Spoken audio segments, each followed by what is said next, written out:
नमस्कार विद्यार्थी मित्रांनो, या ठिकाणी मी उत्तम गोरे तुमचं सहर्ष स्वागत करतो। तर पहिलं तर तुमचं सगळ्यांचं मनपूर्वक धन्यवाद का तर प्रत्येक व्हिडिओला तुम्ही ज्या प्रकारे भरभरून रिस्पॉन्स देताय ते बघून माझा खूप चांगला उत्साह वाढतोय। आणि आताही तुम्हाला सांगतो चॅनल सबस्क्राइब करा, असे नवनवीन व्हिडिओ तुमच्या समोर येत राहणार आहेत आणि माझाही कॉन्फिडन्स खूप चांगल्या प्रकारे त्याच्यामुळे वाढणार आहे।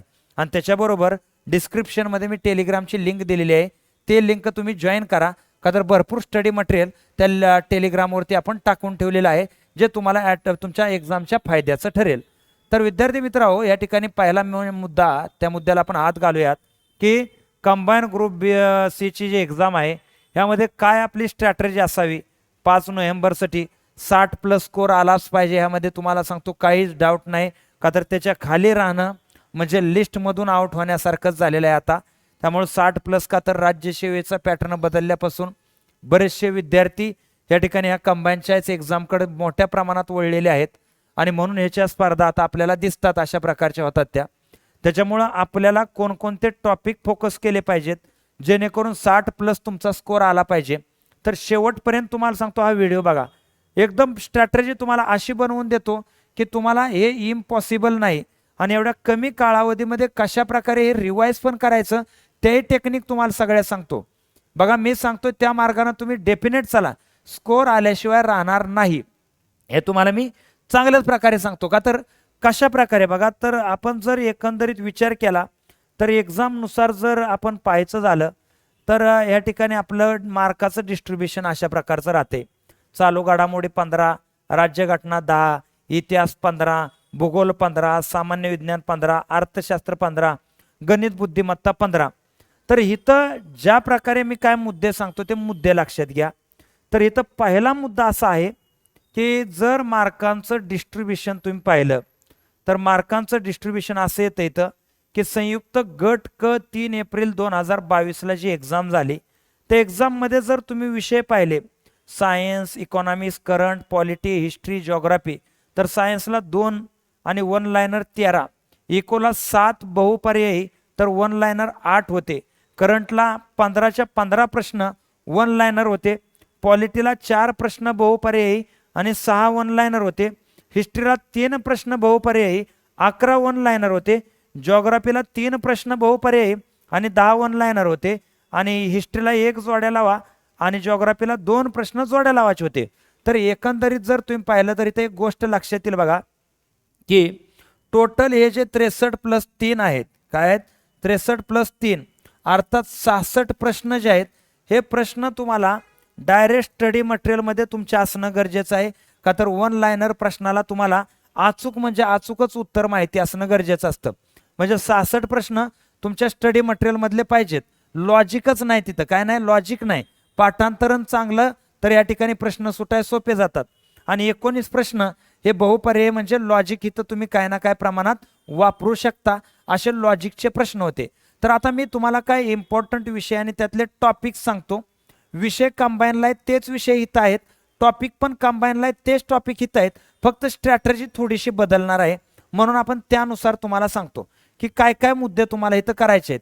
तर पहिला प्रत्येक विषयाच्या संदर्भात लक्षात घ्या की साधारणतः ज्यावेळेस तुम्ही हे विषय पाहणार त्यावेळेस या विषयामध्ये ज्यावेळेस आपण बघतो की चालू घडामोडीला कंबाईन ग्रुप बी असो नाही तर ग्रुप सी असो हेच चॅप्टर तुम्हाला करावे लागतात। जसं की राष्ट्रीय पुरस्कार, पद्म पुरस्कार, खेळ साहित्य असेल, आंतरराष्ट्रीय पुरस्कार असेल, संरक्षण असेल, पोर्टल ॲप्लिकेशन असेल, चर्चेतील व्यक्ती आणि न्यूज, टेलिग्रामला मी हे टाकून देईन, तुम्ही हे वाचून घ्या की हेच तुम्हाला टॉपिक तिथं राहतात। आता ह्याची स्ट्रॅटेजी काय करायची बघा, तर ह्याच्या स्ट्रॅटेजीसाठी पहिला मुद्दा तर लक्षात घ्यायचं की तुम्हाला साधारणतः करंट 12 महिन्याचं वाचावं लागणार आहे, चालू घडामोडी करावं लागणार आहेत आणि मासिक पृथ्वी परिक्रमा ह्यातूनच तुम्हाला हे करावं लागणार आहे। ह्यामध्ये काहीही शॉर्टकट नाही, ह्या ठिकाणी हे तुम्हाला करावं लागणार आहे। पुढचे विषय आहेत, पुढच्या विषयाला मी तुम्हाला शॉर्टकट सांगेन काय काय शॉर्टकट करायचे आहेत ते। तर या संदर्भातलं करंट अफेअर तुम्हाला करावं लागणार आहे। पुढचा विषय बघा, इथून तुम्हाला शॉर्टकट सांगायला सोपं जाईल मला की राज्य घटना आहे बघा, घटना निर्मिती, घटनेची वैशिष्ट्ये, प्रास्ताविका, मूलभूत हक्क, मार्गदर्शक तत्व, त्यानंतर राष्ट्रपती राज्यपाल कंपेअर करा, पंतप्रधान मुख्यमंत्री कंपेअर करा, संसद विधिमंडळ या ठिकाणी कंपेअर करा, केंद्रीय मंत्रिमंडळ, राज्य मंत्रिमंडळ कम्पेअर करून अभ्यास झाला तर साधारणतः तुम्ही अभ्यासाला काय वापरलेलं असणार आहे आतापर्यंत? तर अभ्यासाला बऱ्यापैकी महाराष्ट्रातल्या आपल्या सगळ्या पोरांनी रंजन कोळंबे सर किंवा एम लक्ष्मीकांत हे पुस्तक वाचलेलं असणार आहे. आता हिथं काय करायचं तुम्हाला सांगतो. पॉलिटीचा वन लायनर मल्टी लायनर कसलाच प्रश्न सुटला नाही पाहिजे ह्याच्यासाठी एक गोष्ट करा बघा. गेल्या एक्झामला मी पाहिल्यानुसार 57 प्रश्न आयाशे फॅक्ट्स एकनाथ पाटील अर्थात ज्याला तात्याचा ठोकळा म्हणतात त्यातून पडलेल्या होत्या. आता बऱ्यापैकी शिक्षक कोणच सांगणार नाही की अशा फॅक्ट्स एका पुस्तकातून येतात का. तर तात्याचा ठोकळा जर तुम्ही बघितला तर पोलीस भरती वगैरे पोरं आहेत ते पोरं हा ठोकळा वापरतात. पूर्वी पोरं PSI होण्यासाठी हा ठोकळा वापरायचे. पण ह्यावेळेस मी तुम्हाला सांगतो तात्याच्या ठोकळ्यात तुमचं कोळंबे सरांचं पुस्तक वाचून जरी पूर्ण झालं असेल तरीही तात्याच्या ठोकळ्यामध्ये साधारणतः ते काय 10-15 पान आहेत पंचायत राज सहित आणि राज्यघटनेसहित तेवढी एकदा तुम्ही वाचूनच घ्यायची आहेत. बघा 57 फॅक्ट्स गेल्या वेळेस अशा त्या पुस्तकातून आलेल्या होत्या. आता पुस्तकाचं मार्केटिंग नाही करत मी पण तुम्हाला सांगतो त्यातून त्या फॅक्ट्स करा एकही फॅक्ट्स तुमची सुटत नाही का. तर कोळंबे सरांचं पुस्तक वाचल्यावर रिव्हिजन म्हणून तात्याच्या ठोकळ्यातून पॉलिटी करा. सेम ॲज इट इज तुम्हाला सांगतो हे जे विषय आहेत बाकीचे इतिहास घ्या.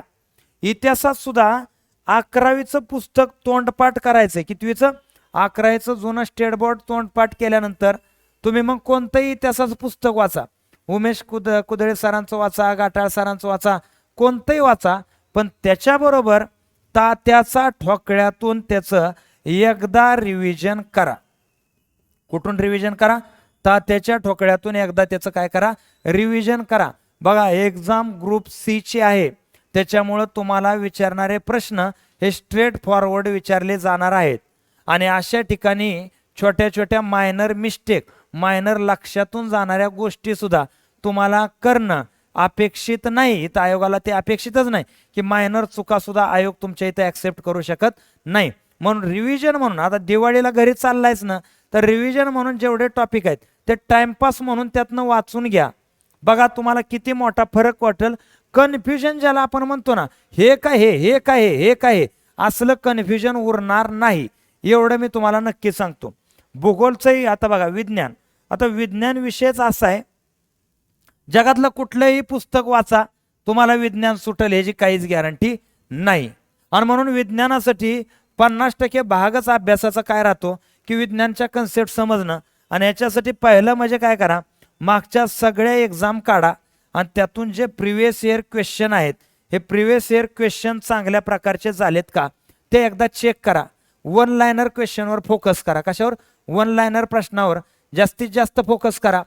आणि हेही पुस्तकातून ज्या महत्त्वाच्या गोष्टी आहेत त्या तात्याच्या ठोकळ्यातून त्या रसायनशास्त्र, भौतिकशास्त्र, जैवशास्त्र हे जे आहे ते त्यातून एकदा वाचून घ्या.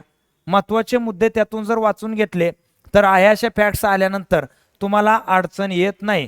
का तर 8वी ते 10वी स्टेट बोर्डच्या बाहेर विज्ञान जात नाही का या ग्रुप C ला एवढं मला माहित आहे. पण 8वी ते 10वी स्टेट बोर्डमध्ये नेमकं काय आहे हे फॅक्च्युअल स्वरूपातला डेटा तुम्हाला तात्याच्या ठोकळ्यामध्ये बऱ्यापैकी पाहायला मिळतो आणि ते तुम्हाला तिथं वाचायचं आहे. बघा तुम्ही म्हणसाल सर राज्यसेवा वगैरे दुनियादारीच्या सगळ्या एक्झाम आम्ही करतो आता तात्याचा ठोकळा वाचणं म्हणजे काय? तात्याचा ठोकळा वाचणं म्हणजे रिव्हिजन करणं आहे. काय करणं आहे? रिव्हिजन करणं आहे. हे तुम्ही लक्षात ठेवा. अर्थशास्त्र. आता तात्यांच्या ठोकळ्यामध्ये अर्थशास्त्र एवढ्या विस्तृत प्रमाणात दिलेलं नाही आणि म्हणून याच्यासाठी रंजन कोळंबे सरांचं अर्थशास्त्र चांगल्या प्रकारे करा. हे या ठिकाणी बघा जे देसले सरांचं अर्थशास्त्र आहे ते पुस्तक चांगलं आहे पण तुम्हाला ग्रुप C साठी डायरेक्ट फॅक्च्युअल डेटा चांगल्या प्रकारे अजिबात कन्फ्युजन न होता हे चॅप्टर करायचे आहेत. फक्त किती? दारिद्र्य, बेरोजगारी, सार्वजनिक वित्त, भारतीय कर रचना, पंचवार्षिक योजना, बँकिंग व्यवस्था, परकीय व्यापार, चलन व्यवस्था, लोकसंख्या. का तर तुम्ही इकॉनॉमिक्समध्ये गेल्या वेळेस बघितलं असेल निम्म्याला निम्मे प्रश्न बहुपर्यायी होते आणि म्हणून तुम्हाला रंजन कोळंबे सरांचं पुस्तक चांगलंच माहिती पाहिजे जेणेकरून बहुपर्यायी जरी प्रश्न असतील तरीही तुम्हाला ते सुटले पाहिजेत. म्हणजे इथं मी तुम्हाला तात्याचा ठोकळा हा ऑप्शन सांगत नाही. कशासाठी? अर्थशास्त्र विषयासाठी. अर्थशास्त्रासाठी सगळ्यात मोठं प्रिव्हियस इयर क्वेश्चन तुम्हाला करायचे आहेत ह्या चॅप्टरचे करायचे आहेत, दुसरा चॅप्टर करायचाच नाही, एवढ्याच चॅप्टरचे प्रिव्हियस इयर क्वेश्चन करायचे आणि त्याच्याबरोबर कोळंबे सरांचं पुस्तक चांगलं वाचून घ्यायचं. लक्षात घ्या 12-13 प्रश्न तुम्हाला एवढ्यावरती सुटणार आहेत, काही अडचण इथे येणार नाही, हा मुद्दा इथं लक्षात ठेवा. त्यानंतर भूगोलच्या संदर्भात पाहिला तर सगळ्यात मुद्दा तर इथंही आवर्जून मी तुम्हाला एक सांगेन, तुम्ही भूगोलसाठी जे काही स्टडी मटेरियल वाचणार आहात, भूगोलसाठी एवढे टॉपिक एवढेच करायचे. प्राकृतिक भूगोल महाराष्ट्राचा काय, भारताचा काय, पर्वतरांगा, अक्षरवृत्त, लोकसंख्या, नदी प्रणाली, खनिज, हे कुठं काय मोठं आहे काय लहान आहे, सर्वात दक्षिणेकडे काय, उत्तरेकडे काय, पूर्वेकडे काय, पश्चिमेकडे काय, एवढेच टॉपिक करायचे. तुम्हाला सांगतो जास्त टॉपिक भूगोलचे कोणते करायचे नाहीत आणि यातूनच तुम्हाला ते प्रश्न विचारले जाणार आहेत. आणि इथं सुद्धा सगळ्यात रामबाण औषध जर तुम्हाला पाहायचं असेल तर पहिलं तर 6वी ते 12वी स्टेट बोर्ड किंवा दीपस्तंभ प्रकाशनचे भूगोलचं चांगलं पुस्तक आहे, भारताचं पण आहे आणि महाराष्ट्राचं पण आहे. आता एक मुद्दा सांगतो, हे तर तुमचं वाचून झाले असं मी ग्राह्य धरतो आणि ह्याच्याबरोबर रिव्हिजन म्हणून एकनाथ पाटील अर्थात ज्याला आपण तात्याचा ठोकळा म्हणतो, त्यातून ह्या अशा ज्या फॅक्च्युअल गोष्टी आहेत ह्या फॅक्च्युअल गोष्टी पाठ करून घ्या. पाठ करून घ्या, मी तुम्हाला आवर्जून सांगतो ते पाठ करूनच घेणं आहे तुम्हाला, त्यात काय अडचण नाही. ग्रुप सी ची एक्झाम देताय तर तुम्हाला वन लायनर प्रश्न चुकता कामा नये, का तर तुम्ही बघितलं वन लायनर 66 प्रश्न आहेत, डायरेक्ट फॅक्ट्स आहेत, डायरेक्ट डेटा आहे, हा डेटा तुम्हाला माहिती असणंच आवश्यक आहे. म्हणजे एकंदरीत जर तुम्ही पाहायचं झालं तर शेवट उरतं आपलं गणित बुद्धिमत्ता आणि गणित बुद्धिमत्तेसाठी एकच विषय मी नेहमी तेवढा सांगतो, तेवढाच करा. 2017 पासून 2022 पर्यंत जेवढ्या एक्झाम झालेत कंबाईन ग्रुप बी आणि कंबाईन ग्रुप सी, हे बघा कुठून 17 ते 22 ग्रुप बी आणि ग्रुप सी ला जेवढेही प्रॉब्लेम पडले होते 15 प्रश्न प्रत्येक वेळी जे गणित बुद्धिमत्तेवर विचारलेले आहेत तेवढ्याचं चांगलं रिव्हिजन करा. फक्त डेटा बदलला जाईल, प्रश्न आहे असेच तिथं राहणार आहेत. तर या ठिकाणी अशा प्रकारे हे एक्झामला तुम्ही सामोरं जा. जे आपलं जे टार्गेट आहे 60+ टार्गेट बघा, एकनाथ पाटील हा ठोकळा रिव्हिजनसाठी तुम्ही वापरला आणि गणित बुद्धिमत्तेचं चांगलं नियोजन केलं आणि करंटचे साधारणतः 7-8 प्रश्न तुमचे बरोबर आले तर तुमच्या माहितीसाठी सांगतो ही एक्झाम म्हणजे 60+ स्कोर यायला काहीही अवघड नाही. आता वारंवार तुम्हाला मी पोलीस भरतीचे काय स्टडी मटेरियल समजून सांगितल्यामुळं काय विद्यार्थ्यांना त्याचं वाईट वाटलं असेल की सर असं कसं काय, पण खरं आहे गेल्या वेळेस 57 क्वेश्चन हे तात्याच्या ठोकळ्यातून फॅक्च्युअल स्वरूपात आहे असे उतरलेले होते आणि म्हणून ह्या वेळेसही त्याच्या अगोदरही तुम्ही चेक करा आणि त्या कधीही चेक करा तर तुम्हाला हेच दिसेल 57 ते करंटचे 7-8 आणि गणित बुद्धिमत्तेचे जर तुम्ही पाहिलं तर असं जर तुम्ही कॅल्क्युलेट केलं तर बघा सगळा पेपरच त्यातनं कव्हर झाल्यागत झालेला आहे.